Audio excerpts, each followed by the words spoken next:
Hi everyone, this is Mary Alpa, and I'm going to be presenting a lesson plan on a library scavenger hunt. And it's embedded in the lesson plan is also going to be habits of the mind theory, which I will discuss in this presentation. So in order to provide a holistic approach to student development in the classroom, I have done a couple of things. I've looked at our English competency-based, which are required skills and knowledge sets that students have to leave the classroom with.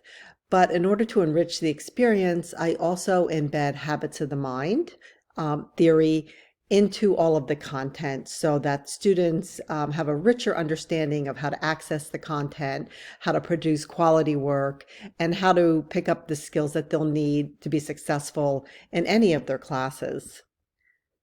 So a habit of the mind means having a disposition towards behaving intellectually when confronted with problems. And that was quoted from Costa, page 1 of his book. And specifically, there's many habits of the mind uh, theories or subcategories that an instructor can go and look and integrate into the classroom. But specifically, I'm going to look at habits of the mind, number 7, and it's questioning and problem posing. So in other words, in order for students to be successful, getting over the challenges of English content that requires intense academic cognitive loads and often results in tons of frustration. It's going to be a set of skills that's going to help them ask questions logically so that they're able to find the resources that they need in order to successfully complete a task. So here's the lesson plan. I always begin with a pre-assessment.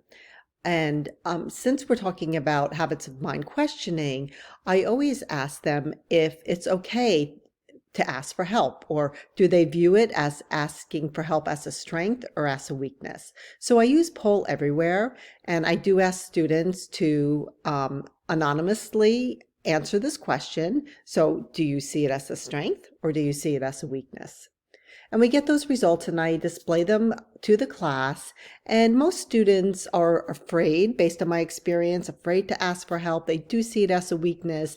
They don't want to feel that they're the only person singled out in the class that has questions, so they tend to just avoid them.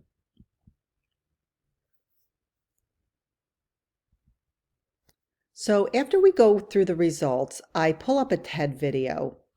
And this TED video specifically discusses one of the habits of mind, and the title is "Asking for Help is a Strength, Not a Weakness."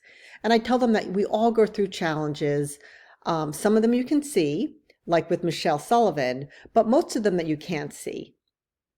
And then I tell them that Sullivan is going to share stories, and they're super funny and full of wisdom to remind us that we're all part of each other's support system. And she quotes, "The only shoes you can walk in are your own. With compassion, courage, and understanding, we can walk together side by side." And I show them this TED video, and it's very encouraging for the most part.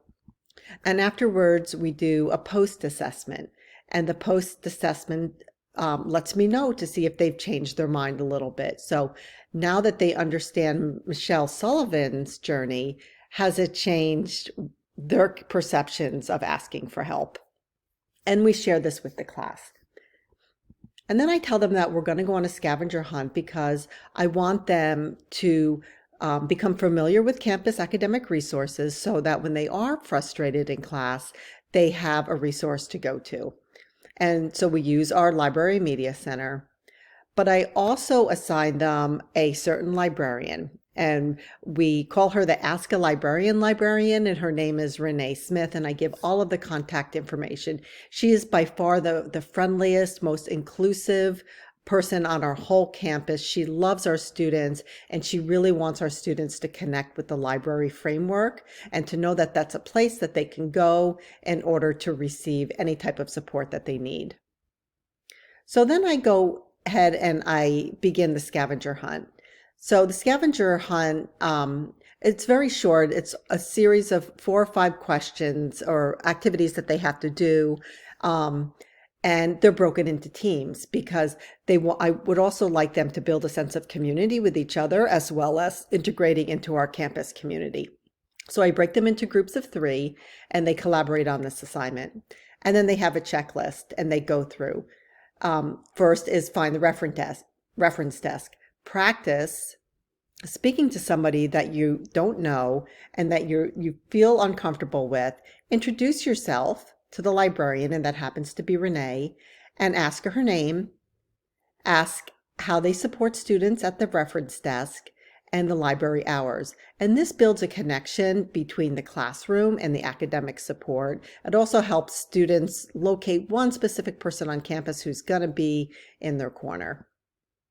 Then I have them repeat that same process at the circulation desk. But this time they don't know the person sitting behind, so it takes a little bit more courage to go ahead and ask some pertinent questions that will help them along their academic journey.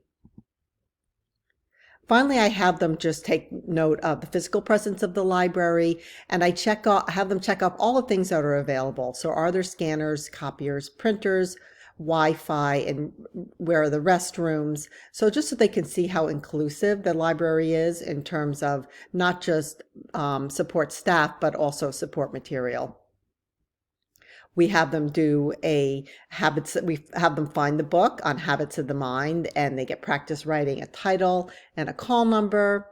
And then they sit down in the library in the group community room and they write a reflection. They spend 5 minutes, and I have them set their watches or their telephones if they have one. And I have them just journal a little bit. So, have you used the library before? Did you learn anything new about it? Do you feel comfortable in the library? And I usually get lots of very elaborate answers here because they really do enjoy connecting with one support staff. And then I have them finally reflect on why is the library important to anyone who wants to continuously learn, and break down some barriers to learning that often frustrate our students. So that's the lesson plan. I'm going to attach the full one underneath this video so that if you want to use it on your own campus, you have it accessible to you, and any librarian, they love to pick this up and work with the students. And here is the reference list. So thank you very much. I hope that you enjoyed Habits of the Mind and the Library Scavenger Hunt.